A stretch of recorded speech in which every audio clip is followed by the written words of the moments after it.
EU 31개국이 무릎을 꿇었습니다. 427분 대정전으로 23명이 죽고 130조 원이 날아간 유럽.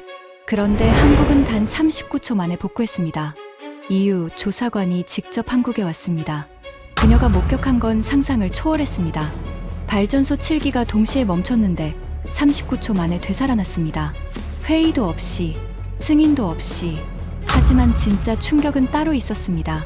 지금부터 그 충격적인 전말을 공개합니다. 시작하기 전 구독과 좋아요, 그리고 대한민국 화이팅 댓글로 한국을 응원해주세요. 저는 그날 브뤼셀에 있었습니다. EU 에너지안보위원회 긴급관제센터였어요. 제 이름은 엘레나 코발스카, 폴란드 출신이고 EU 에너지안보위원회 수석조사관입니다. 23년째 이 일을 하고 있어요. 바르샤바 공대에서 전력공학 박사를 받았고 MIT에서 2년간 객원연구원으로 있었습니다. 유럽 전력 시스템이라면 누구보다 잘 안다고 자부했어요. 그날 오후 3시 47분이었습니다. 관제센터 대형 스크린을 보고 있었어요. 31개국 전력망 현황이 실시간으로 표시되고 있었습니다. 평소엔 대부분 초록색이에요. 안정적이라는 뜻이죠. 그런데 그날은 달랐습니다. 독일 남부 지역이 노란색으로 바뀌고 있었어요. 예비율이 떨어지고 있다는 신호였습니다. 미넨 지역 예비율 6% 진입. 옆에 있던 한스가 말했어요. 독일 지멘스 에너지 출신의 베테랑이었습니다. 목소리가 떨리고 있었어요. 6%면 위험 수준입니다. 안전 마진이 거의 없다는 뜻이에요. 저는 화면을 뚫어지게 봤습니다. 붉은 경고등이 하나둘 켜지기 시작했어요. 심장이 빠르게 뛰기 시작했습니다. 그때였어요. 화면 한쪽이 갑자기 까맣게 변했습니다. 미넨 전역 정전. 한스가 소리쳤어요. 저는 반사적으로 전화기를 집어들었습니다. 미넨 상황 보고해요. 전화 너머로 비명 같은 목소리가 들렸습니다. 연쇄 반응입니다. 막을 수가 없어요. 화면을 다시 봤습니다. 까만 영역이 퍼져나가고 있었어요. 미넨에서 시작된 정전이 슈투트가르트로, 프랑크푸르트로, 쾰른으로 번지고 있었습니다. 도미노가 무너지듯이요. 프랑스 방어선 구축해요. 제가 소리쳤습니다. 하지만 이미 늦었어요. 화면 속 프랑스 동부 지역에 노란불이 켜졌습니다. 5초도 안 돼서 빨간색으로 변했어요. 스트라스부르 정전, 리옹 정전, 파리 위험. 관제센터가 아수라장이 됐습니다. 전화벨이 쉴 새 없이 울렸어요. 사람들이 뛰어다녔습니다. 고함 소리가 오갔어요. 저는 그 자리에 얼어붙었습니다. 23년 경력이 무색했어요. 아무것도 할 수 없었습니다. 화면 속에서 유럽이 까맣게 물들어가는 걸 그냥 지켜볼 수밖에 없었어요. 427분. 7시간 7분 동안 유럽은 암흑이었습니다. 파리 지하철이 멈췄어요. 터널 안에 12만 명이 갇혔습니다. 환기가 안 되기 시작했어요. 노약자들이 쓰러졌습니다. 프랑크푸르트 공항이 마비됐어요. 관제탑 전원이 나갔습니다. 착륙 준비 중이던 비행기 47대가 하늘에서 선회했어요. 연료가 바닥나기 시작했습니다. 병원이 가장 참혹했어요. 밀라노 종합병원. 비상발전기 용량이 부족했습니다. 중환자실 장비가 하나씩 꺼졌어요. 인공호흡기가 멈췄습니다. 9명이 그렇게 죽었어요. 수술 중이던 환자 3명도 포함이었습니다. 저는 그 보고를 받고 화장실로 뛰어갔습니다. 변기 앞에 무릎을 꿇었어요. 토할 것 같았습니다. 실제로 토했어요. 23년 동안 이런 적 없었습니다. 피해 집계가 나왔어요. 경제적 손실 890억 유로. 한화로 130조 원입니다. 부상자 4,700명. 사망자 23명. 다음 날 모든 신문 일면이 같았어요. EU 전력망 붕괴. 427분의 악몽. 왜 막지 못했나? 제 이름도 기사에 나왔습니다. 23년 경력 수석조사관. 속수무책. 기자들이 EU 본부 앞에 진을 쳤어요. 카메라 플래시가 번쩍였습니다. 저는 고개를 숙이고 지나갔어요. 청문회가 예고됐습니다. 책임자 문책이 거론됐어요. 제 커리어가 끝날 수도 있었습니다. 하지만 그건 중요하지 않았어요. 23명이 죽었습니다. 그 사실이 머릿속을 떠나지 않았어요. 사고 후 일주일이 지났습니다. 저는 매일 밤 사무실에 남았어요. 원인을 분석해야 했습니다. 왜 427분이나 걸렸는지, 왜 막지 못했는지. 데이터를 뒤졌어요. 각 구간별 대응 시간을 정리했습니다. 승인 절차에 걸린 시간을 계산했어요. 결론은 명확했습니다. 느렸어요. 첫 번째 정전이 발생하고 나서 예비 전력을 투입하기까지 31분이 걸렸습니다. 승인을 받아야 했거든요. 이후 전력망은 복잡해요. 31개국이 연결되어 있습니다. A국 전력을 B국으로 보내려면 협정이 필요해요. 협정에는 승인 절차가 있습니다. 상급자, 결제가 필요하고 법무팀 검토가 필요하고 재무팀 확인이 필요해요. 국가 간 조율도 필요합니다. 31분. 전력망은 31분을 기다려주지 않았습니다. 저는 한숨을 쉬었어요. 이게 우리 시스템의 한계인가? 어쩔 수 없는 건가? 그때 문득 생각이 났습니다. 다른 나라는 어떨까? 저는 OECD 전력 신뢰도 보고서를 열었습니다. 최근 5년치 데이터였어요. 국가별 연간 평균 정전 시간이 정리되어 있었습니다. 미국 287분, 독일 198분, 프랑스 243분, 일본 167분, EU 평균 219분. 대부분 비슷한 수준이었어요. 150분에서 300분 사이. 우리만 특별히 나쁜 게 아니었습니다. 저는 스크롤을 내렸습니다. 그러다 이상한 숫자를 발견했어요. 한국 6.8분. 저는 눈을 비볐습니다. 다시 봤어요. 6.8분. 변하지 않았습니다. 단위를 확인했어요. 분 단위가 맞았습니다. 427분 대 6.8분. 63배 차이였어요. 말이 안 됐습니다. 통계 오류라고 생각했어요. 한국 정부가 숫자를 조작한 거라고 짐작했습니다.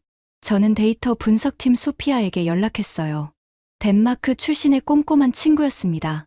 이거 확인해봐. 한국 정전 시간이 6.8분이래. 다음 날 아침 소피아가 제 사무실로 왔습니다. 어때? 조작이지? 소피아가 고개를 저었어요. 아니에요. 진짜예요. 뭐? 원본 데이터 추적했어요. OECD 공식 자료예요. 국제에너지기구 자료와도 대조했고요. 5년간 일관된 수치입니다. 저는 할 말을 잃었어요. 기준이 다른 거 아니야? 확인했습니다. 동일한 기준이에요. 한국은 오히려 더 엄격해요. 1분 이상 모든 정전을 기록합니다.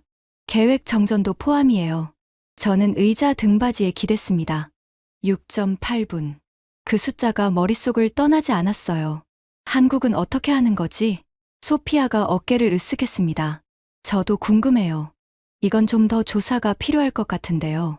저는 창밖을 봤어요. 브뤼셀 야경이 보였습니다. 일주일 전 암흑이었던 도시가 지금은 불빛으로 가득했어요. 하지만 그 불빛이 언제 또 꺼질지 아무도 몰랐습니다. 그날 밤, 저는 서류 더미 사이에서 낡은 상자를 발견했어요. 할아버지 유품이었습니다. 스타니스와프 코발스키.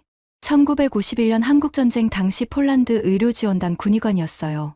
부산 야전병원에서 복무하셨습니다. 상자 안에 편지 한 통이 있었어요. 누렇게 바랜 종이었습니다. 저는 편지를 꺼내 읽었습니다. 사랑하는 손녀 엘레나에게 할아버지가 젊었을 때 아주 먼 나라에 간 적이 있단다. 한국이라는 나라야. 전쟁 중이었어. 모든 게 파괴되고 사람들이 굶주리고 있었지. 할아버지는 거기서 아이들을 치료했어. 그중 한 아이가 기억나. 심하게 다쳤는데도 울지 않더구나. 눈빛이 강했어. 그 아이에게 말했어. 씩씩하게 자라렴. 언젠가 내가 만든 것이 세상을 바꿀 거야. 엘레나, 할아버지는 믿어. 언젠가 한국이 우리를 도울 날이 올 거야.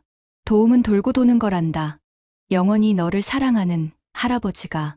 저는 편지를 내려놓았습니다. 손이 떨렸어요. 한국 6.8분. 할아버지가 70년 전에 간 그 나라. 우연일까요? 대정전 후 2주가 지났습니다. EU 에너지 긴급 정상회의가 소집됐어요. 브뤼셀 본부 대회의실이었습니다. 31개국 에너지 장관과 고위 관계자들이 모였어요. 회의실에 들어서는 순간 분위기가 심상치 않았습니다. 제가 발표를 맡았어요. 사고 원인 분석과 대책 보고였습니다.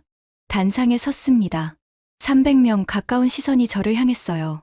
신사숙녀 여러분, 427분 대정전의 원인을 보고드리겠습니다. 화면에 그래프가 떴어요.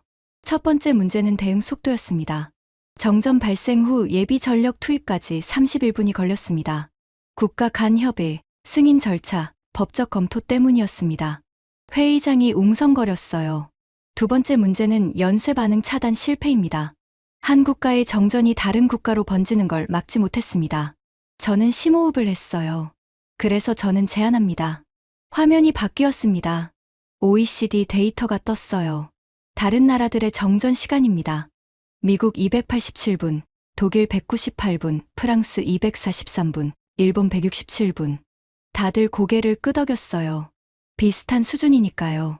그리고 한국입니다. 숫자가 화면에 크게 떴어요. 6.8분. 회의장이 술렁였습니다. 427분 대 6.8분. 63배 차이입니다. 저는 한국전력 시스템을 직접 조사할 것을 제안합니다. 그 순간 회의장 앞쪽에서 웃음이 터졌어요. 한스 베버였습니다. 독일 대표로 온 지멘스 에너지 수석 부사장이었어요. 하하하. 코발스카 조사관, 농담이시죠? 저는 그를 바라봤습니다. 농담 아닙니다. 한국이요? 그 작은 나라에서 뭘 배우겠다는 겁니까? 옆에 있던 장 피에르 뒤봉이 거들었어요. 프랑스 EDF 출신이었습니다. 맞아요. 프랑스는 원전 비중이 70%입니다. 세계에서 가장 안정적인 전력 시스템이에요. 한국 같은 화력 의존국에서 배울 게 뭐가 있겠습니까? 회의장 여기저기서 동의하는 소리가 났어요. 저는 이를 악물었습니다. 데이터가 증명합니다. 한국은 6.8분이에요. 그때 회의장 뒤쪽에서 손이 올라왔어요. 일본에서 온 참관인이었습니다. 야마모토 신지, 도쿄전력 고문이라고 했어요. 제가 한 말씀 드려도 될까요? 의장이 고개를 끄덕였습니다. 야마모토가 일어섰어요. 70대 초반의 노신사였습니다. 한국전력 인프라는 원래 일본이 구축해 준 겁니다. 1970년대에 저희가 기술을 전수했어요. 그러니까 한국 시스템이 좋다면 그건 일본 기술이 좋은 거죠.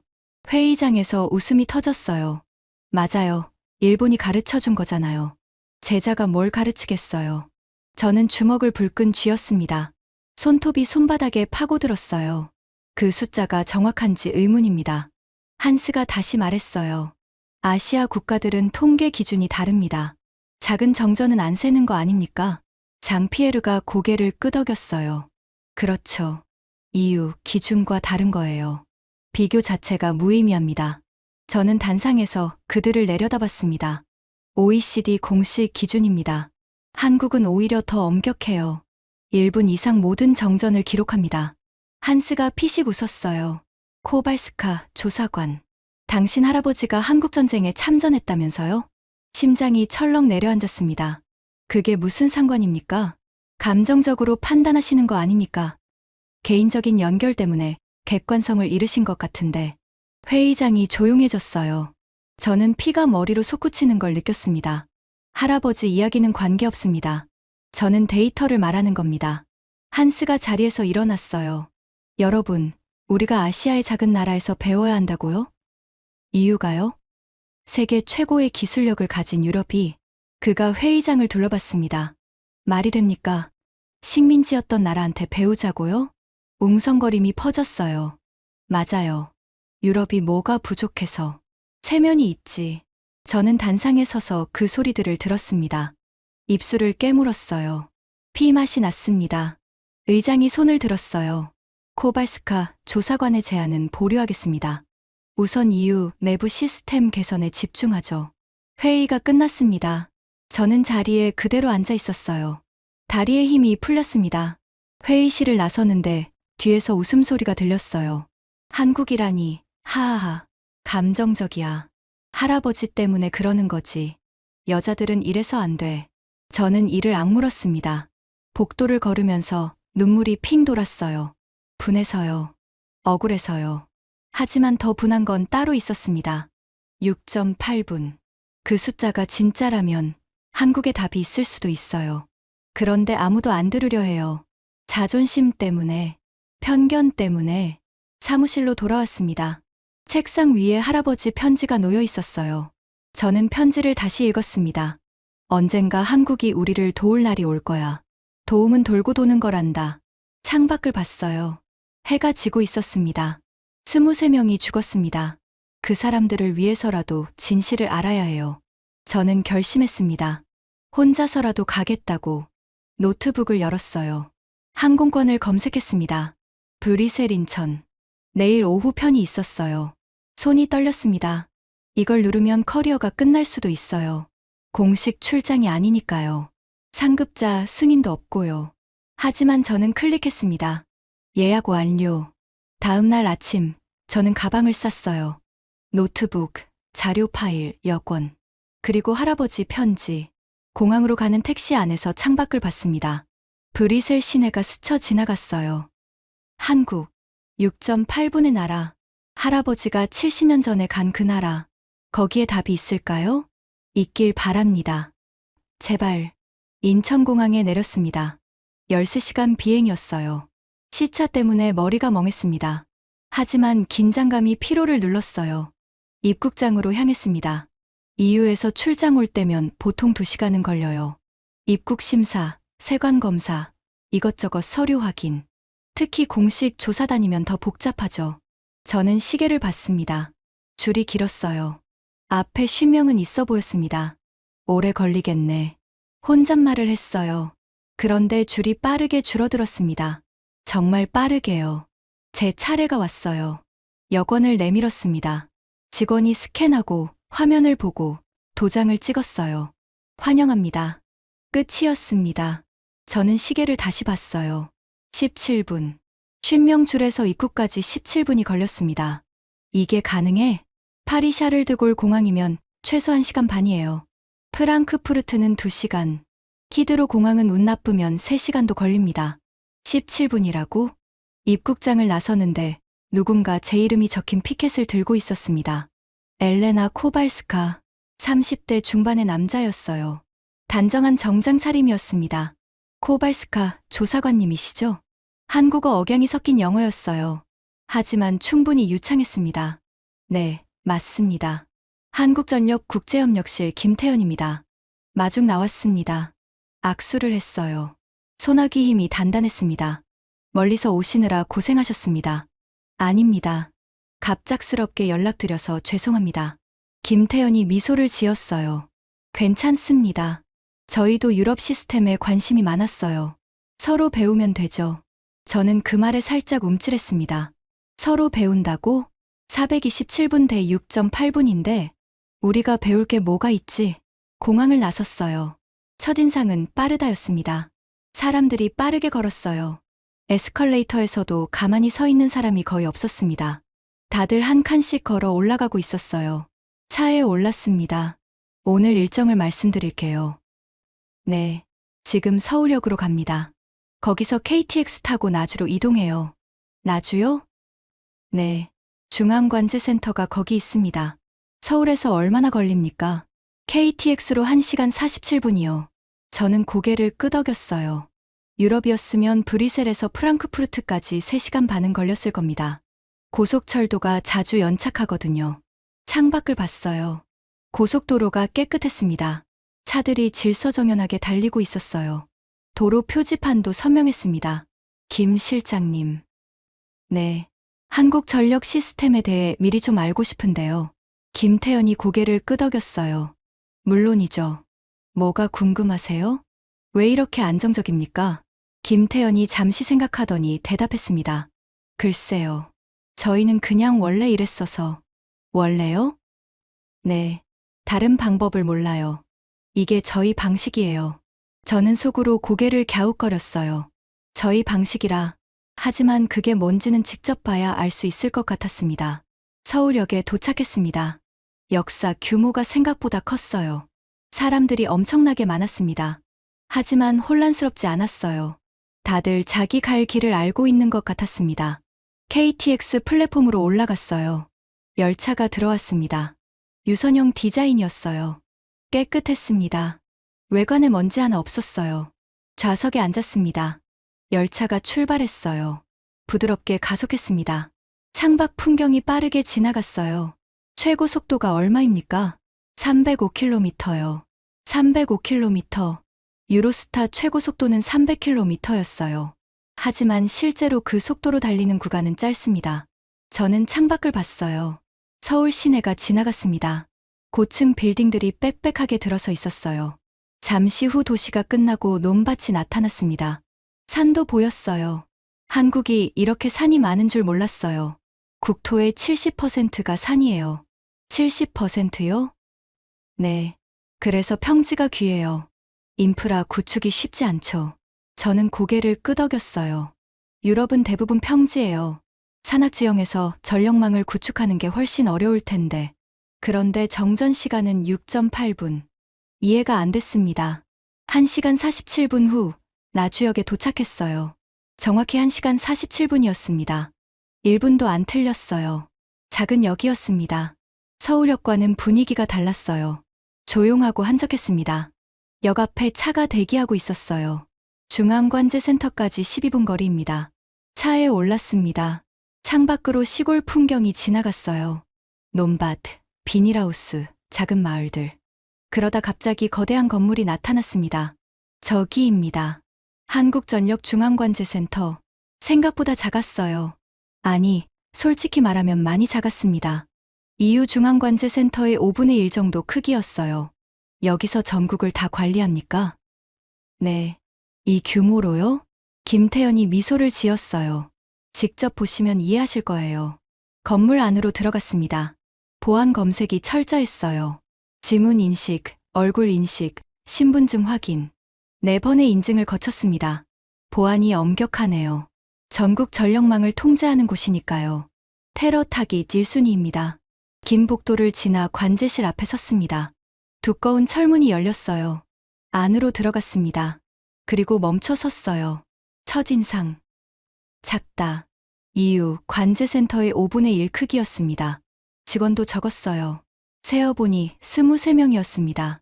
EU 브뤼셀 관제센터는 340명이 근무해요. 24시간 3교대로. 23명이라고? 하지만 두 번째로 눈에 들어온 건 화면이었어요. 벽면 전체가 스크린이었습니다. 거대한 디스플레이가 사방을 둘러싸고 있었어요. 전국 지도가 실시간으로 움직이고 있었습니다. 발전소 위치, 송전선 경로, 변전소 상태. 모든 게 한눈에 들어왔어요. 숫자들이 계속 바뀌고 있었습니다. 발전량, 소비량, 예비율, 주파수. 실시간이었어요. 저게 전국 전력망입니까? 네. 제주도부터 서울까지요. 저는 화면을 뚫어지게 봤습니다. 이유는 지역마다 관제센터가 따로 있어요. 독일 관제센터, 프랑스 관제센터, 이탈리아 관제센터. 각각 분리되어 있습니다. 다른 지역 화면을 보려면 별도 시스템에 접속해야 해요. 권한 승인도 필요하고요. 그런데 여기는 한 화면에 전부 다 떠 있었습니다. 이걸 어떻게 한 곳에서? 저희는 원래 이렇게 해요. 김태연이 담담하게 대답했습니다. 관제실 중앙에 한 사람이 앉아 있었어요. 30대 후반의 여성이었습니다. 화면을 주시하고 있었어요. 표정이 차분했습니다.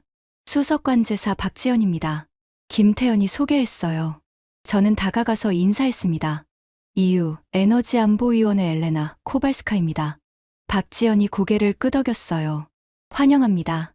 질문 있으시면 편하게 하세요. 목소리가 낮고 차분했습니다. 긴장감이 전혀 느껴지지 않았어요. 저는 주변을 둘러봤습니다. 조용했어요. 너무 조용했습니다. EU 관제센터는 항상 시끄러워요. 전화벨이 울리고 사람들이 뛰어다니고 소리 지르고. 그런데 여기는 도서관 같았어요. 키보드 소리만 가끔 들렸습니다. 왜 이렇게 조용합니까? 박지연이 저를 바라봤어요. 문제가 없으니까요. 문제가 없다고요? 네. 지금 전국 전력 수요가 피크 시간인데 아무 문제 없어요. 저는 화면을 봤습니다. 예비율 18%. 안정적인 수치였어요. EU라면 이 정도 수요에 벌써 경보가 울렸을 겁니다. 관제사들이 긴장하고 있었을 거예요. 그런데 여기 사람들은 커피를 마시면서 화면을 보고 있었습니다. 일상이었어요. 이게 그냥 일상인 거였습니다. 저는 박지연에게 물었어요. 경보가 울리면 어떻게 대응합니까? 상황에 따라 달라요. 예를 들어 1단계 경보면요. 좌석에서 처리해요. 좌석에서요? 네. 뛰어다닐 필요 없어요. 저는 이해가 안 됐습니다. 이유는 1단계 경보만 울려도 난리가 나요. 관제사들이 전화하고 상급자에게 보고하고 회의가 소집되고. 그런데 좌석에서 처리한다고? 직접 보여드릴까요? 박지연이 물었습니다. 네. 마침 경보가 하나 뜰 것 같아요. 박지연이 화면을 가리켰어요. 서울 강남 지역이 노란색으로 변하고 있었습니다. 냉방 수요가 몰리고 있어요. 조금 있으면 1단계 경보 떠요. 저는 긴장했습니다. 손에 땀이 났어요. 30초쯤 지났을까? 화면에 노란 경고등이 켜졌습니다. 삐삐. 짧은 경보음이 울렸어요. 1단계 경보입니다. 박지연이 담담하게 말했습니다. 저는 반사적으로 자리에서 일어났어요. 이유에서는 이 소리가 나면 모두가 뛰어다니거든요. 그런데 아무도 안 움직였습니다. 박지연이 앉은 채로 키보드를 두드렸어요. 화면을 클릭했습니다. 3번. 클릭 3번이 전부였어요. 경보음이 멈췄습니다. 노란 경고등이 꺼졌어요. 초록색으로 돌아왔습니다. 저는 손목시계를 봤어요. 스톱워치를 누르지 못했습니다. 너무 빨라서요. 지금 몇 초 걸린 겁니까? 2.7초요. 박지연이 담담하게 대답했습니다. 끝난 겁니까? 네. 뭘 하신 겁니까? 예비 전력 투입했어요. 강남 지역 부하가 높아져서 다른 데서 끌어왔습니다. 마치 물 마시듯이 설명했어요. 승인 안 받으셨습니까? 필요 없어요. 상급자 보고 안 합니까? 나중에 해요.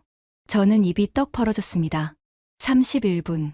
이유에서 첫 번째 정전이 발생하고 예비 전력 투입까지 걸린 시간이에요. 그 31분 동안 뭘 했는지 아세요? 전화해서 상황 설명하고 상급자에게 보고하고 다른 국가에 협조 요청 보내고 협정서 확인하고 법무팀 검토받고 재무팀 승인받고 최종 결제 기다리고 그러는 사이 두 번째 지역이 정전됐어요. 세 번째도 도미노가 무너졌습니다. 427분 정전. 23명 사망. 그런데 한국은 2.7초. 클릭 3번. 끝. 저는 무릎에 힘이 풀렸어요. 의자에 털썩 주저앉았습니다. 괜찮으세요? 김태연이 걱정스러운 표정으로 물었어요. 네. 괜찮습니다. 괜찮지 않았어요. 머릿속이 하얘졌습니다. 2.7초. 이게 가능해? 저는 스톱워치를 꺼냈습니다. 다음 경보 때 제가 재볼게요. 박지연이 고개를 끄덕였어요. 35분쯤 지났을까? 다시 경보음이 울렸습니다. 삐삐. 저는 즉시 스톱워치를 눌렀어요. 박지연이 화면을 봤습니다. 키보드를 두드렸어요. 클릭, 클릭. 경보음이 멈췄습니다. 저는 스톱워치를 멈췄어요. 2.3초. 3초도 안 걸렸습니다. 뭐였습니까? 충청 지역 변전소 부하 증가요. 다른 데로 분산시켰어요. 박지연이 담담하게 대답했습니다. 저는 스톱워치를 멍하니 바라봤어요. 2.3초. 이유였으면 최소 20분은 걸렸을 겁니다. 그것도 빨리 처리했을 때요. 어떻게 이렇게 빨라요? 빨라야 하니까요. 네. 박지연이 저를 바라봤어요. 전력망은 안 기다려줘요. 5분 늦으면 끝이에요. 그래서 빨라야 해요. 하지만 승인 절차가 있잖아요. 책임 문제도 있고 승인 받으면 늦어요. 그럼 책임은요? 제가 져요. 저는 눈이 동그래졌어요. 혼자서요? 네. 매뉴얼대로 했으면 보호받아요. 매뉴얼 어기면 책임져야 하고요. 두렵지 않습니까? 박지연이 피식 웃었어요. 두려우면 이 일 못해요. 저는 자리에서 일어났습니다. 관제실을 천천히 둘러봤어요. 23명의 관제사가 각자 화면을 보고 있었습니다. 다들 조용했어요. 긴장한 표정이 없었습니다. 이게 일상인 거였어요. 경보가 울리면 23초 만에 해결.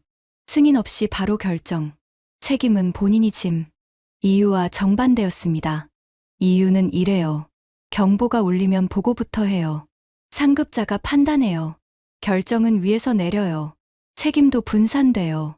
그러다 보니 느려요. 느리니까 문제가 커져요. 문제가 커지니까 더 많은 사람이 관여해요. 더 느려져요. 악순환이에요. 한국은 달랐습니다. 현장에서 바로 결정. 책임도 현장에서. 빠르니까 문제가 안 커져요. 문제가 작으니까 혼자 해결 가능해요. 선순환이에요. 박수성님. 네. 솔직히 여쭤볼게요. 그러세요. 두렵지 않으셨어요? 방금 결정 혼자 하신 거잖아요. 박지연이 잠시 생각하더니 대답했습니다. 두려우면 늦어요. 늦으면 사람이 죽어요. 두려워할 시간에 손을 움직여야 해요. 저는 할 말을 잃었습니다. 조사관님. 네. 이유에선 이런 상황에 어떻게 하세요? 저는 쓴웃음을 지었어요. 회의해요. 회의요? 네. 비상회의 소집하고 상황 보고하고 대응 방안 논의하고 승인받고 결제받고 그게 얼마나 걸려요? 빨라야 30분이요. 박지연이 고개를 끄덕였어요. 30분이면 저희는 10번 복구해요. 저는 아무 말도 못했습니다. 김태연이 다가왔어요. 어떠세요? 솔직히요? 네. 충격받았어요. 김태연이 미소를 지었습니다. 아직 시작이에요. 네. 내일 보여드릴 게 더 있어요. 저는 고개를 갸웃거렸어요. 뭔데요? 내일 기온이 45도래요. 한국 역대 최고 기온이요. 45도요? 네. 아마 전력 수요가 폭발할 거예요. 김태연이 저를 바라봤어요.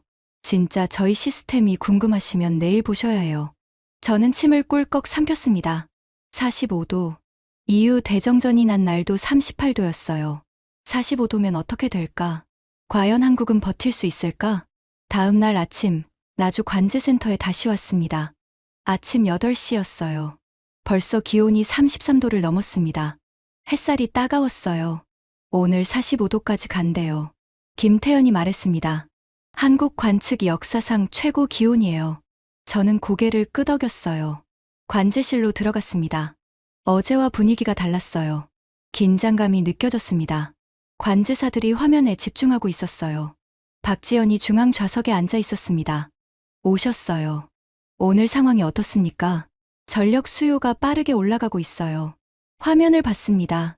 전국 전력 소비량 그래프가 가파르게 상승하고 있었어요. 예비율 표시가 눈에 들어왔습니다. 17%. 17%면 괜찮은 거 아닙니까? 지금은요. 오후 2시쯤 되면 달라질 거예요. 박지연이 담담하게 대답했습니다. 저는 구석에 자리를 잡았어요. 관찰하기로 했습니다. 오전 10시. 기온 36도. 예비율 15%. 아직 안정권이었어요. 하지만 화면 속 그래프는 계속 올라가고 있었습니다. 에어컨 가동률이 급증하고 있어요. 옆에 있던 관제사가 말했어요. 저는 화면을 주시했습니다. 오전 11시. 기온 39도. 예비율 12%. 관제사들의 움직임이 빨라졌어요. 키보드 소리가 늘었습니다. 하지만 여전히 뛰어다니는 사람은 없었어요. 예비 발전기 3기 가동 준비해요. 박지연이 말했습니다. 준비 완료. 다른 관제사가 대답했어요. 대기. 박지연이 화면을 주시했습니다. 정오. 기온 41도. 예비율 10%. 삐삐. 1단계 경보가 울렸습니다. 저는 스톱워치를 눌렀어요. 박지연이 마이크를 들었습니다. 1단계 경보. 예비 발전기 1호 가동. 화면에서 아이콘 하나가 초록색으로 바뀌었어요. 2.1초. 경보음이 멈췄습니다. 예비율이 10%에서 12%로 올라갔어요. 끝입니까? 1단계는요. 박지연이 대답했습니다. 아직 시작이에요. 오후 2시가 고비예요. 오후 1시. 기온 43도. 예비율 9%. 삐삐삐. 2단계 경보가 울렸습니다. 소리가 달랐어요. 더 급박했습니다. 저는 다시 스톱워치를 눌렀어요. 박지연이 화면을 봤습니다. 2단계 경보. 예비 발전기 2호, 3호 동시 가동. 수도권 부하 분산 시작. 키보드를 두드렸어요. 화면에서 여러 아이콘이 동시에 변했습니다. 전력 흐름도가 바뀌었어요. 서울에 몰려있던 부하가 경기도로, 충청도로 분산되고 있었습니다. 4.2초. 경보음이 멈췄습니다. 예비율 11%. 저는 스톱워치를 멍하니 봤어요. 5초도 안 걸렸습니다. 지금 뭘 하신 겁니까? 전국 부하를 재분배했어요. 전국요? 네.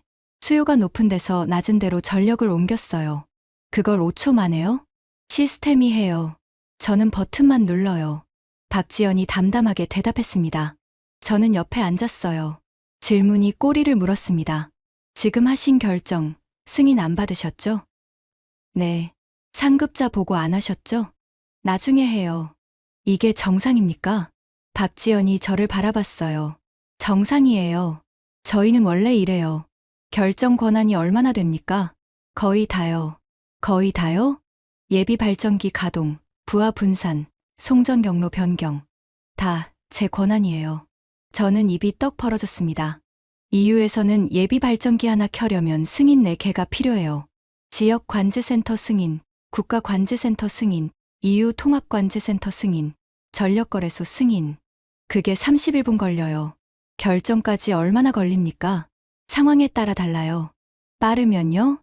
10초요. 10초요? 네. 경보 확인하고, 상황 판단하고, 조치 지시하고. 10초면 끝나요. 저는 숨이 막혔습니다. 10초. 이유는 30분이에요. 빨라야 20분. 그것도 단순한 상황일 때만요. 오후 1시 47분. 기온이 45도를 찍었습니다. 한국 관측 역사상 최고 기온이었어요. 화면 속 전력 수요. 그래프가 거의 수직으로 치솟고 있었습니다. 예비율 8%. 관제실 분위기가 달라졌어요. 여전히 뛰어다니는 사람은 없었지만 긴장감이 팽팽했습니다. 박지연이 마이크를 들었어요. 전 직원 경계 태세. 3단계 경보 대비. 관제사들이 일제히 고개를 끄덕였습니다. 저는 손에 땀이 났어요. 이유라면 이미 난리가 났을 거예요. 비상회의가 소집되고 전화가 불통이 되고 고함 소리가 오가고. 그런데 여기는 여전히 조용했습니다.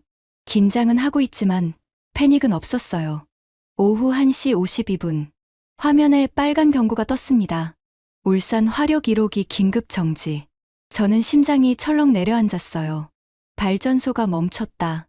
폭염에 발전소가 과열된 거였어요. 박지연이 화면을 봤습니다. 표정이 굳어졌지만 목소리는 차분했어요. 1호기 정지 확인. 예비 발전기 4호 가동. 4호 가동 시작합니다. 2초 후 또 다른 경고가 떴어요. 울산 화력 2호기 긴급 정지. 저는 숨이 막혔습니다. 2기가 동시에 과열이에요. 연쇄 정지 가능성 있어요. 박지연이 고개를 끄덕였습니다. 그때 당진 화력 3호기 긴급 정지. 또 다른 관제사가 소리쳤어요. 3기. 3기가 동시에 멈췄습니다. 예비율이 곤두박질 쳤어요. 8%에서 5%로, 5%에서 3%로. 보령 화력 4호기 긴급 정지. 서천 화력 5호기 긴급 정지. 연달아 경고가 떴습니다. 5기. 저는 다리에 힘이 풀렸어요. 태안 화력 6호기 긴급 정지. 신보령 7호기 긴급 정지. 7기. 7기가 동시에 멈췄습니다. 삐삐삐삐. 3단계 경보가 울렸습니다. 빨간 불이 화면 전체에 깜빡였어요. 저는 다리에 힘이 풀렸습니다. 이건 재앙이에요. 이유라면 이 시점에서 끝이에요. 연쇄 붕괴가 시작돼요. 도미노가 무너져요. 427분 정전. 아니, 더 심할 수도 있어요. 저는 화면을 뚫어지게 봤습니다. 한국은 어떻게 할 건가? 그때 박지연이 입을 열었습니다. 전국 비상 모드 전환. 목소리가 낮고 차분했어요. 수력 전량 투입. 원자력 출력 상향. 전국 부하 긴급 재분배. 그녀의 손이 키보드 위를 날아다녔어요. 빠르고 정확했습니다. 화면에서 전력 흐름이 바뀌기 시작했어요. 울산에서 빠진 전력을 부산에서 메꾸고 있었습니다. 당진에서 빠진 전력을 서해안에서 끌어오고 있었어요. 보령에서 빠진 전력을 충청에서 밀어주고 있었습니다. 전국이 함께 움직이고 있었어요. 저는 숨을 멈추고 지켜봤습니다. 화면 속 빨간불이 하나씩 꺼지고 있었어요. 예비율이 올라가기 시작했습니다. 3%에서 4%로, 4%에서 5%로, 5%에서 6%로. 저는 스톱워치를 봤습니다. 발전소 7기가 멈추고 나서 경과 시간 31초, 35초, 39초. 복구 완료. 박지연이 말했습니다. 예비율 7.1%. 안정권 진입. 저는 스톱워치를 멈췄어요. 39초. 39초 만에 끝났습니다. 저는 의자에 주저앉았습니다. 다리에 힘이 풀렸어요. 39초. 발전소 7기가 동시에 멈췄는데 39초 만에 복구했어요. 정전 없이. 괜찮으세요? 김태연이 걱정스럽게 물었어요. 네, 괜찮습니다. 괜찮지 않았어요. 머릿속이 하얘졌습니다. 이유였으면 어땠을까요? 발전소 7기가 동시에 멈추면 일단 비상회의가 소집돼요. 각 국가관제센터에 연락해요. 상황 파악하는데 15분, 대응 방안 논의하는데 30분, 승인받는데 45분. 그 사이 전력망이 무너져요. 도미노처럼 파리가 꺼지고 베를린이 꺼지고 로마가 꺼지고 427분 정전. 아니, 발전소 7기면 더 심했을 거예요. 600분, 800분, 피해 1000억 유로, 사망자 30명, 40명. 그런데 한국은 39초, 정전 지역 0점, 사상자 0점. 뉴스에도 안 나올 거예요. 아무 일도 없었던 것처럼. 저는 박지연에게 다가갔어요. 박수성님. 네, 방금 하신 거 승인 안 받으셨죠? 네, 보고도 안 하셨죠? 나중에 해요. 7기가 동시에 멈췄는데요. 박지연이 저를 바라봤어요. 그래서요? 혼자 결정하신 거잖아요. 네, 두렵지 않으셨어요? 박지연이 잠시 생각하더니 대답했습니다. 두려우면 늦어요. 늦으면 사람이 죽어요. 두려워할 시간에 손을 움직여야 해요. 저는 할 말을 잃었습니다. 조사관님. 네. EU에선 이런 상황에 어떻게 하세요? 저는 쓴웃음을 지었어요. 회의해요. 회의요? 네.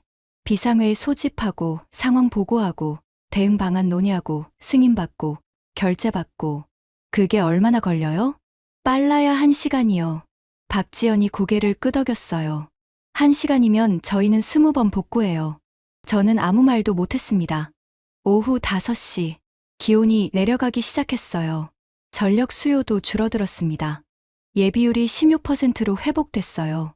위기가 지나갔습니다. 45도 폭염. 발전소 7기 동시 정지. EU라면 역사에 남을 대재앙. 한국은 39초 만에 처리했어요. 정전 0점, 뉴스에도 안 나왔습니다. 일상이었어요. 저는 관제실을 나왔어요. 복도에 서서 창밖을 봤습니다. 해가 지고 있었어요. 하늘이 붉게 물들었습니다. 김태연이 다가왔어요. 어떠셨어요? 솔직히요? 네, 제가 틀렸어요. 김태연이 눈을 동그랗게 떴습니다. 네, 23년 동안 전력망 일을 했어요. 제가 아는 게 전부인 줄 알았어요. 하지만 아니었어요. 저는 창밖을 바라봤습니다. 427분 대 39초. 이건 시스템 차이가 아니에요. 그럼 뭔데요? 문화예요. 결정하는 문화, 책임지는 문화. 저는 김태연을 바라봤어요. 이유는 책임지기 싫어서 회의해요. 회의하면 책임이 분산되거든요. 잘못돼도 내 탓이 아니에요. 한국은요? 한국은 책임져요. 혼자 결정하고 혼자 책임져요. 그래서 빨라요. 김태연이 고개를 끄덕였어요. 맞아요. 저희는 원래 그래요. 저는 핸드폰을 꺼냈어요. 부재 중 전화 23통. 이유, 본부에서 온 거였어요. 문자도 왔습니다. 무단 출장건으로 징계위원회 소집 예정. 즉시 복귀 요망. 저는 핸드폰을 주머니에 넣었어요. 김 실장님. 네, 저 내일 브뤼셀로 돌아가요. 벌써요? 네, 할 일이 있어요. 김태연이 고개를 갸웃거렸어요. 무슨 일이요? 저는 창밖을 봤습니다. 이후 정상회의에서 할 말이 있어요. 그날 저녁이었습니다. 한전 측에서 공식 만찬을 준비했어요. 나주 시내의 한 한정식 레스토랑이었습니다. 저는 사실 피곤했어요. 39초의 충격이 아직 가시지 않았거든요. 머릿속이 복잡했습니다. 하지만 거절할 수 없었어요. 레스토랑에 들어섰습니다. 한정 관계자 몇 분이 계셨어요.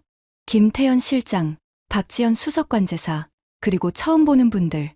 그런데 한 분이 눈에 들어왔습니다. 80대 노신사였어요. 흰 머리카락이 단정하게 빗어져 있었습니다. 양복을 차려입으셨어요. 등이 약간 굽었지만 눈빛은 또렷했습니다. 그분이 제게 다가오셨어요. 코발스카 조사관님이시죠? 한국어였지만 옆에서 김태연이 통역해줬습니다. 네, 맞습니다. 뵙고 싶었습니다. 노신사가 두 손으로 제 손을 잡았어요. 손이 떨리고 있었습니다. 저는 박영수라고 합니다. 올해 83세예요. 김태연이 작은 목소리로 설명해줬어요. 한전 명예고문이십니다. 한국전력관제 시스템의 초대 설계자시죠. 저는 눈이 동그래졌습니다. 초대 설계자? 그러니까 오늘 제가 본 그 시스템을 만든 분? 앉으시죠. 박영수 고문이 저를 자리로 안내했습니다. 음식이 나왔지만 저는 거의 손을 대지 못했어요. 뭔가 이상한 느낌이 들었거든요. 이분이 왜 저를 보고 싶어 하신 걸까? 식사가 어느 정도 진행됐을 때 박영수 고문이 입을 여셨습니다. 조사관님. 네. 혹시 스타니스와프 코발스키라는 이름을 아십니까? 저는 숨이 멎는 것 같았어요. 그게 폴란드 분이셨어요. 군의관이셨죠. 박영수 고문의 눈이 촉촉해졌습니다. 그분이 제 할아버지예요. 저는 떨리는 목소리로 대답했습니다. 박영수 고문이 두 눈을 감았어요. 잠시 침묵이 흘렀습니다. 그러더니 주머니에서 뭔가를 꺼내셨어요. 낡은 봉투였습니다. 누렇게 바랜 종이, 가장자리가 해져 있었어요. 70년의 세월이 느껴졌습니다. 이게 뭡니까? 할아버지께서 제게 쓰신 편지입니다. 저는 숨을 멈췄어요. 1951년 부산이었습니다. 박영수 고문이 말을 이었어요. 전쟁 중이었어요. 저는 13살이었습니다. 폭격에 다리를 다쳤어요. 뼈가 부러졌습니다. 감염이 심했어요. 그분의 목소리가 떨렸습니다. 야전병원에 실려갔는데 의사들이 다리를 잘라야 한다고 했어요. 그래야 목숨을 살릴 수 있다고요. 저는 아무 말도 못했습니다. 그때 폴란드 군의관 한 분이 오셨어요. 젊은 분이셨습니다. 금발이었고 눈이 파랬어요. 박영수 고문이 저를 바라봤습니다. 할아버지셨어요. 눈물이 핑 돌았습니다. 그분이 뭐라고 하셨는지 아세요? 저는 고개를 저었어요. 내가 살려볼게. 그렇게 말씀하셨어요. 다른 의사들은 반대했습니다. 위험하다고요. 실패하면 목숨을 잃을 수 있다고요. 박영수 고문이 잠시 말을 멈췄습니다. 하지만 할아버지께서는 밤새 수술을 하셨어요. 8시간이었습니다. 혼자서요. 저는 입술을 깨물었어요. 다리를 살리셨습니다. 박영수 고문이 미소를 지었어요. 제가 두 다리로 걸을 수 있는 건 그분 덕분이에요. 그분이 봉투에서 편지를 꺼냈습니다. 누렇게 바랜 종이, 영어로 쓰여 있었어요. 퇴원할 때 그분이 이 편지를 주셨어요. 읽어보시겠어요? 저는 떨리는 손으로 편지를 받았습니다. 작은 친구에게. 수술이 잘 끝났구나. 다행이야. 너는 강한 아이야. 수술하는 동안 한 번도 울지 않았어. 씩씩하게 자라렴. 공부 열심히 하고. 언젠가 내가 만든 것이 세상을 바꿀 거야. 나는 그걸 믿어. 폴란드와 한국은 영원한 친구란다. 도움은 돌고 도는 거야. 언젠가 한국이 우리를 도울 날이 올 거야. 그날이 오면 우리는 기꺼이 손을 내밀겠지. 건강하게 잘 지내렴. 스타니스와프 코발스키. 저는 편지를 읽다가 눈물이 흘렀습니다. 할아버지 글씨체였어요. 분명히 할아버지 글씨체였습니다. 70년 동안 간직했습니다. 박영수 고문이 말했어요. 이 편지 때문에 공부했어요. 공대에 갔습니다. 전력 시스템을 배웠어요. 그분이 저를 바라봤습니다. 내가 만든 것이 세상을 바꿀 거야. 그 말씀이 평생 저를 이끌었습니다. 저는 입을 가렸어요. 울음이 터질 것 같았습니다. 1980년대에 한국전력관제 시스템을 설계했어요. 제가 팀장이었습니다. 박영수 고문이 미소를 지었어요. 오늘 조사관님이 보신 그 시스템, 39초 만에 복구한 그 시스템, 제가 만들었어요. 저는 더 이상 눈물을 참을 수 없었습니다. 70년 전, 할아버지가 13살 소년의 다리를 살렸어요. 그 소년이 자라서 전력 시스템을 만들었어요. 그 시스템이 오늘 70년 후 유럽을 살릴 답이 되었어요. 도움은 돌고 돈다. 할아버지가 쓰신 그 말이 현실이 된 거예요. 할아버지. 저는 작은 목소리로 중얼거렸습니다. 보고 계시죠? 박영수 고문이 제 손을 잡았어요. 조사관님. 네. 할아버지께 감사하다고 전해드리고 싶었어요. 70년 동안요. 그분의 눈에서도 눈물이 흘렀습니다. 이제야 전할 수 있게 됐네요. 레스토랑이 조용해졌어요. 다들 눈시울을 붉히고 있었습니다. 저는 한참 동안 울었어요. 70년의 무게가 가슴을 눌렀습니다. 2주 후, 브뤼셀 EU 본부 대회의장. 이유, 에너지 긴급 정상회의가 다시 소집됐습니다.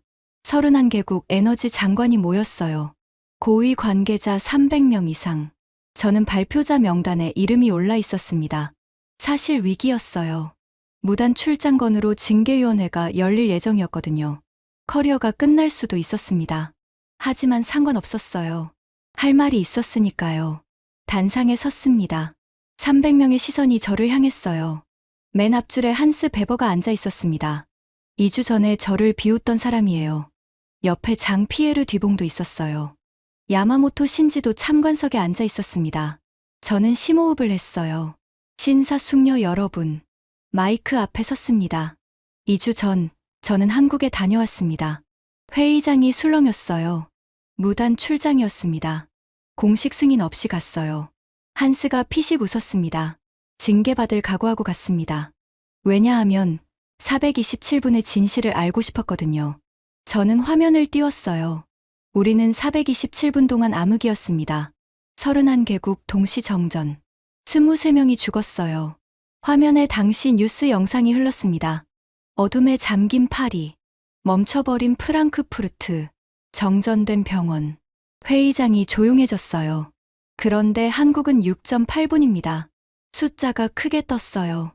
427분 대 6.8분. 63배 차이.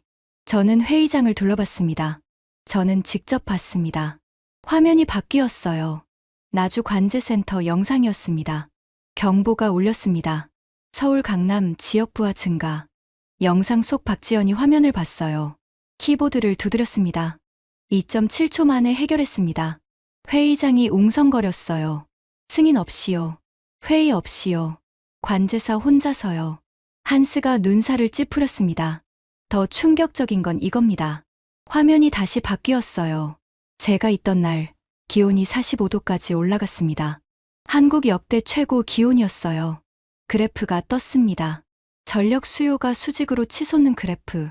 발전소 7기가 동시에 멈췄습니다. 회의장이 얼어붙었어요. 7기요? 누군가 물었습니다. 네. 7기 동시 정지. 예비율 3%까지 떨어졌어요. 저는 잠시 말을 멈췄어요. 이유였으면 끝이었습니다. 연쇄 붕괴, 전역 정전, 수천억 유로 피해, 수십 명 사망. 회의장이 숨을 죽였습니다. 한국은 39초 만에 복구했습니다. 영상이 재생됐어요. 박지연이 키보드를 두드리는 모습, 화면에서 전력 흐름이 바뀌는 모습, 빨간 불이 하나씩 꺼지는 모습. 39초. 정전 지역 0점. 사상자 0점. 회의장이 완전히 조용해졌어요. 어떻게 가능할까요? 저는 마이크를 잡았습니다. 시스템이 아닙니다. 한스가 저를 바라봤어요. 문화입니다. 저는 그를 똑바로 쳐다봤습니다. 이유는 회의합니다. 보고합니다. 승인받습니다. 책임을 나눕니다. 그게 31분이 걸립니다. 한국은 다릅니다. 저는 손가락을 들었어요. 결정합니다. 실행합니다. 책임집니다. 그게 3초입니다. 회의장이 웅성거렸어요. 저는 한국 관제사에게 물었습니다. 두렵지 않으세요? 저는 잠시 숨을 골랐어요. 그녀가 뭐라고 했는지 아세요? 회의장이 조용해졌습니다.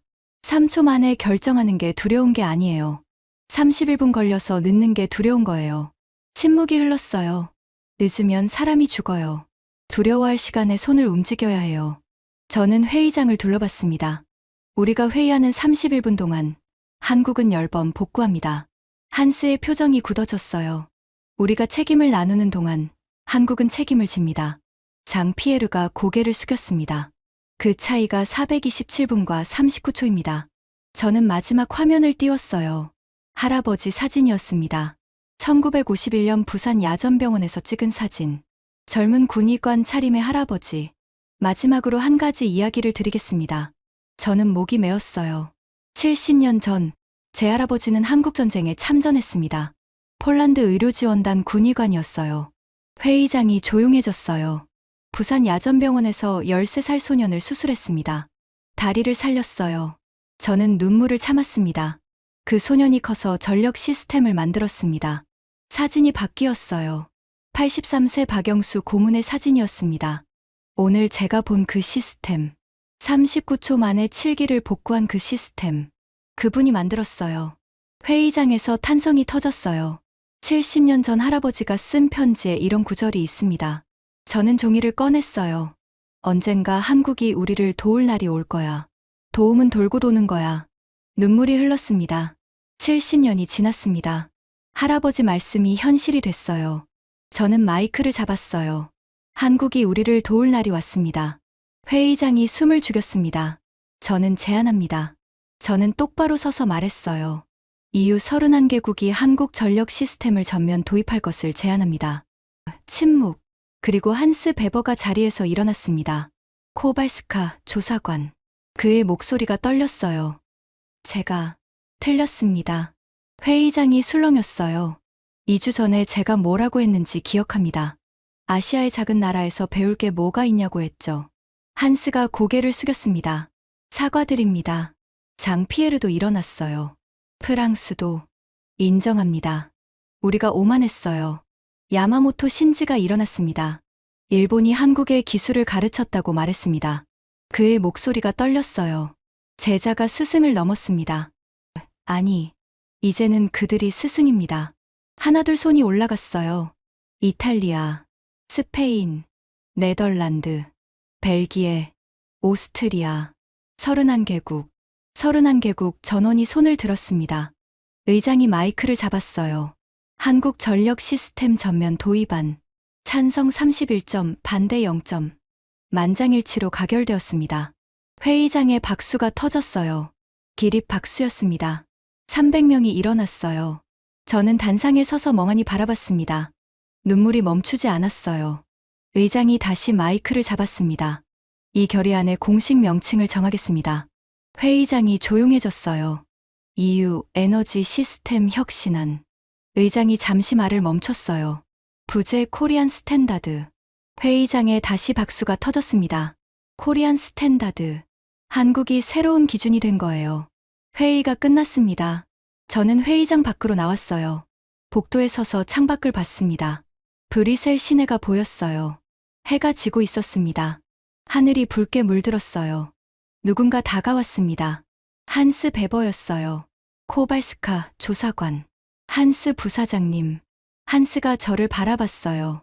진심으로 사과드립니다. 저는 고개를 저었어요. 됐어요. 아니에요. 제가 당신을 모욕했습니다.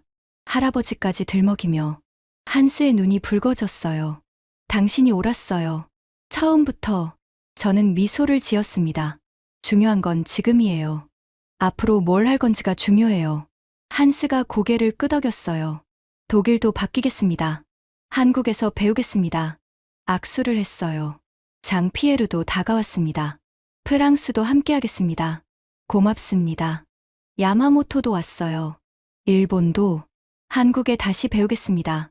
70년 전 우리가 가르쳤다는 오만함을 버리겠습니다. 저는 그를 바라봤어요. 배움에는 국경이 없어요. 야마모토가 고개를 숙였습니다. 감사합니다. 그들이 떠나고 저는 혼자 남았습니다. 가방에서 편지를 꺼냈어요. 할아버지가 쓴 편지. 박영수 고문이 복사해 주셨어요. 도움은 돌고 도는 거야. 언젠가 한국이 우리를 도울 날이 올 거야. 저는 편지를 가슴에 안았습니다. 할아버지, 작은 목소리로 말했어요. 맞으셨어요. 70년이 걸렸지만 맞으셨어요. 눈물이 흘렀습니다. 한국이 우리를 도왔어요. 도움이 돌아왔어요. 창밖을 봤어요. 브리셀의 불빛이 하나둘 켜지고 있었습니다. 2주 전 암흑이었던 도시. 이제는 다시 빛나고 있었어요. 언젠가 이 불빛이 다시는 꺼지지 않을 거예요. 39초 안에 지켜질 테니까요. 한국처럼. 3개월 후, 많은 것이 바뀌었습니다. EU 31개국이 한국 전력 시스템 도입에 착수했어요. 5년 계획이에요. 총 투자액 280억 유로. 한화로 40조 원 규모입니다. 한전 엔지니어 200명이 유럽에 파견됐어요. 기술 이전이 시작됐습니다. 독일 지멘스가 한전과 합작회사를 설립했어요. 이름이 뭔지 아세요? K-Power Systems. K가 한국의 K예요. 프랑스 EDF도 한전과 협력 협정을 맺었어요. 연구원 100명을 한국에 보냈습니다. 일본 도쿄전력은 공식 성명을 발표했어요. 한국의 선진 시스템을 배우겠습니다. 70년 만의 역전이었어요. 저는요? 징계는 취소됐습니다. 대신 승진했어요. 이유, 에너지안보위원회 부위원장으로. 하지만 그보다 중요한 건 따로 있었어요. 저는 한국어를 배우기 시작했습니다. 아직 서툴러요. 안녕하세요랑 감사합니다. 정도밖에 못해요. 하지만 괜찮아요. 천천히 배울 거예요. 제 딸에게도 말했습니다. 한국 유학 가보는 게 어때? 딸이 물었어요. 왜요? 저는 미소를 지었어요. 거기에 미래가 있어. 매년 6월이 되면 저는 부산에 갑니다. 1951년 야전병원이 있던 자리에 지금은 공원이 생겼어요. 작은 기념비가 있습니다. 폴란드 의료지원단 기념비. 거기에 할아버지 이름이 새겨져 있어요. 스타니스와프 코발스키. 저는 매년 꽃을 놓습니다. 그리고 박영수 고문을 만나요. 이제는 친구가 됐습니다. 83세와 47세의 친구. 지난번에 박 고문이 그러셨어요. 할아버지 덕분에 제가 있고, 저 덕분에 이 시스템이 있고, 이 시스템 덕분에 유럽이 있어요. 저는 웃으며 대답했어요. 도움은 돌고 도는 거예요. 박 고문이 고개를 끄덕였습니다. 할아버지 말씀이 맞았어요. 이 이야기를 들어주셔서 감사합니다. 저는 엘레나 코발스카입니다. 폴란드 출신이고 EU 에너지안보위원회 부위원장이에요. 23년간 전력망 일을 했습니다. 427분의 암흑을 겪었습니다. 23명이 죽는 걸 지켜봤습니다. 그리고 한국에서 답을 찾았습니다. 2.7초, 39초, 6.8분. 그 숫자들이 제 인생을 바꿨어요. 시스템은 복사할 수 있습니다. 소프트웨어, 매뉴얼, 조직 구조. 다 가져올 수 있어요. 하지만 3초 만에 책임지는 문화는 복사할 수 없습니다. 두려움 없이 결정하는 담대함. 혼자서도 책임지는 자세. 그건 수십 년에 걸쳐 쌓이는 거예요. 대한민국. 저는 이제 알아요. 그 나라가 왜 6.8분인지. 그 나라가 왜 강한지. 기술이 아니에요. 시스템이 아니에요. 사람이에요. 결정하는 사람. 책임지는 사람. 두려워하지 않는 사람. 그리고 70년 전의 약속을 기억하는 사람. 그런 사람들이 있기에 오늘의 대한민국이 있는 거예요. 할아버지, 당신의 손녀가 드디어 깨달았습니다. 도움은 돌고 돈다는 것을, 70년이 걸려도 돌아온다는 것을. 지켜봐 주세요. 이제 우리 차례예요. 받은 도움을 갚을 차례. 한국이 우리에게 그랬던 것처럼 우리도 누군가를 도울 거예요. 70년 후에 또 누군가가 이 이야기를 하겠죠. 도움은 돌고 돈다고. 지금까지 EU 조사관이 한국에서 경험한 충격적인 이야기였습니다. 427분 대 39초. 이 숫자가 보여주는 건 단순한 기술력이 아닙니다. 3초 만에 결정하고 책임지는 대한민국의 저력입니다. 그리고 70년 전의 은혜를 잊지 않는 따뜻한 마음입니다. 우리가 당연하게 여기는 이 불빛 뒤에는 묵묵히 일하는 수많은 분들이 계십니다. 이 이야기가 자랑스러우셨다면 주변에 널리 공유해 주세요. 작은 관심이 큰 자부심을 만듭니다. 구독과 좋아요, 알림 설정까지 부탁드립니다. 다음에도 가슴 뛰는 이야기로 찾아뵙겠습니다. 지금까지 감동테라였습니다. 감사합니다.